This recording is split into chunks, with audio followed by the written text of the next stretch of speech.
अपनी श्रद्धांजलि अर्पित करने के लिए एकत्र हुए हैं। पहले भी अनेकों अवसर पर हमें दीनदयाल जी से जुड़े कार्यक्रमों में शामिल होने का, अपने विचार रखने का और अपने वरिष्ठ जनों से विचार सुनने का अवसर मिलता रहा है। यहां पर तो सभी लोग उस विचार परिवार के सदस्य हैं। दीनदयाल जी जिसके मुखिया की तरह, एक प्रेरणा की तरह अविरत रूप से हमें प्रेरणा देते रहे हैं। आप सबने दीनदयाल जी को पढ़ा भी है और उन्हीं के आदर्शों से अपने जीवन को गढ़ा भी है। और इसलिए आप सब उनके विचारों से, उनके समर्पण से भली भांति परिचित है। मेरा अनुभव है और आपने भी महसूस किया होगा कि हम जैसे जैसे दीनदयाल जी के बारे में सोचते हैं, बोलते हैं, सुनते हैं, उनके विचारों को पढ़ने का प्रयास करते हैं, हमें उनकी बातों में, उनके विचारों में हर बार एक नई ताजगी, एक नया दृष्टिकोण, एक नवीनता का अनुभव होता है। उनके विचार आज भी उतने ही प्रासंगिक है जितने तब थे और आने वाले समय में भी उतने ही आवश्यक रहेंगे जितने आज है। एकात्म मानव दर्शन का उनका विचार मानव मात्र के लिए था। इसलिए जहां भी मानवता की सेवा का प्रश्न होगा, मानवता के कल्याण की बात होगी, दीनदयाल जी का एकात्म मानव दर्शन प्रासंगिक रहेगा ही रहेगा। एकात्म मानव दर्शन में विशेष रूप से इन 3 शब्दों में व्यष्टि से समष्टि की यात्रा व्यक्त होती है,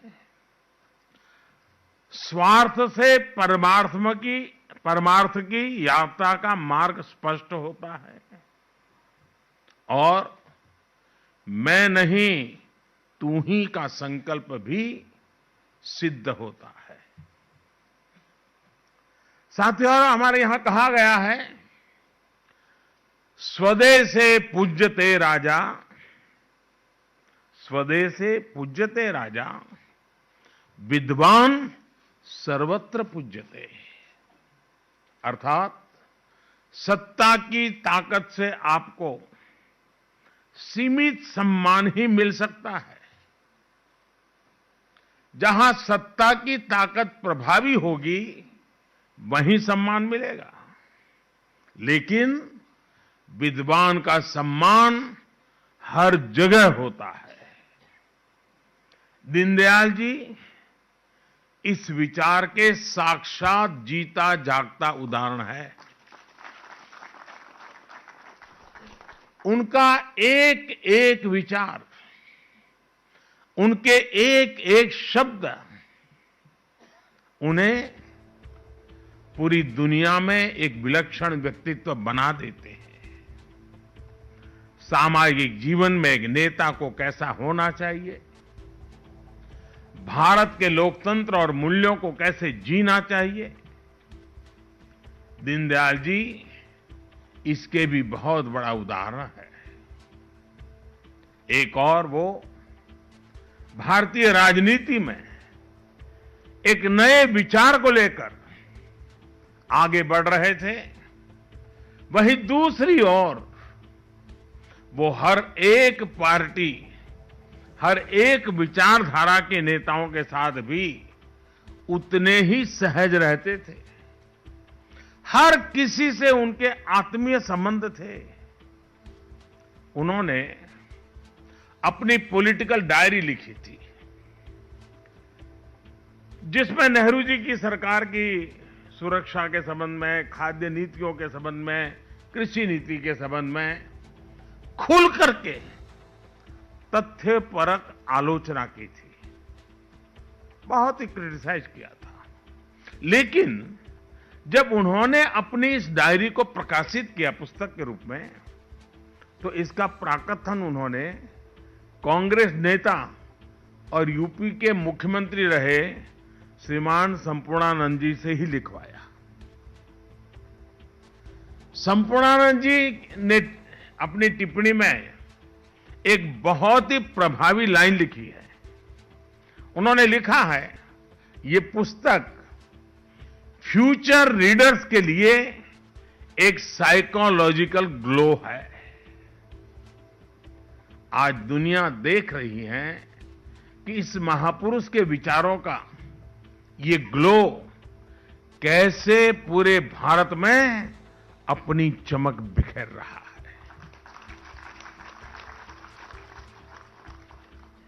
साथियों, हमारे शास्त्रों में कहा गया है, स्वदेशो भुवनम त्रयम, स्वदेशो भुवनम त्रयम, अर्थात अपना देश ही हमारे लिए सब कुछ है, तीनों लोकों के बराबर है। जब हमारा देश समर्थ होगा, तभी तो हम दुनिया की सेवा कर पाएंगे, एकात्म मानव दर्शन को सार्थक कर पाएंगे। दीनदयाल उपाध्याय जी भी यही कहते थे। उन्होंने एक स्थान पर लिखा था, एक सबल राष्ट्र ही विश्व को योगदान दे सकता है। यही संकल्प आज आत्मनिर्भर भारत की मूल अवधारणा है। इसी आदर्श को लेकर ही देश आत्मनिर्भरता के रास्ते पर आगे बढ़ रहा है। कोरोना काल में देश ने अंत्योदय की भावना को सामने रखा और अंतिम पायदान पर खड़े हर गरीब की चिंता की। आत्मनिर्भरता की शक्ति से देश ने एकात्म मानव दर्शन को भी सिद्ध किया, पूरी दुनिया को दवाएं पहुंचाई और आज दुनिया को वैक्सीन भी पहुंचा रहा है। साथियों, देश की एकता अखंडता के लिए भी आत्मनिर्भरता की जरूरत पर दीनदयाल जी ने विशेष जोर दिया था। 1965 में भारत पाक युद्ध के दौरान भारत को विदेशों से हथियार के लिए निर्भर रहना पड़ता था और दीनदयाल जी ने कहा था कि हमें सिर्फ अनाज में ही नहीं बल्कि हथियार और विचार के क्षेत्र में भी भारत को आत्मनिर्भर बनाना होगा। उनके इस विजन को पूरा करने के लिए भारत आगे बढ़ रहा है। आज भारत में डिफेंस कॉरिडोर बन रहे हैं, स्वदेशी हथियार बन रहे हैं और तेजस जैसे फाइटर जेट्स भी हवा में उड़ान भर रहे हैं। हथियार के क्षेत्र में आत्मनिर्भरता से अगर भारत की ताकत और भारत की अर्थव्यवस्था मजबूत हो रही है, तो विचार की आत्मनिर्भरता से भारत आज दुनिया के कई क्षेत्रों में नेतृत्व दे रहा है। आज भारत की विदेश नीति दबाव और प्रभाव से मुक्त होकर राष्ट्र प्रथम के नियम से चल रही है। नेशन फर्स्ट, प्रकृति के साथ सामंजस्य का दर्शन दीनदयाल जी ने हमें दिया था। भारत आज इंटरनेशनल सोलर अलायंस का नेतृत्व करके दुनिया को वही राह दिखा रहा है। साथियों, दीनदयाल उपाध्याय जी ने दुनिया की किसी भी सोच के प्रभाव में अपने विचारों को नहीं गढ़ा था, इसलिए उनके विचारों में एक मौलिकता थी।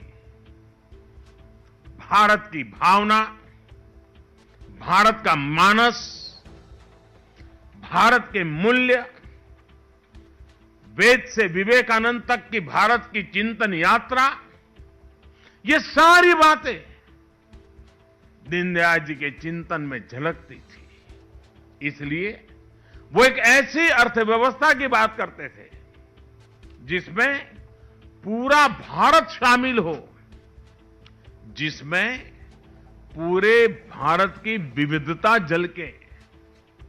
लोकल इकोनॉमी पर विजन इस बात का प्रमाण है कि उस दौर में भी उनकी सोच कितनी प्रैक्टिकल और व्यापक थी। आज वोकल फॉर लोकल के मंत्र से देश इसी विजन को साकार कर रहा है। आज आत्मनिर्भर भारत अभियान देश के गांव, गरीब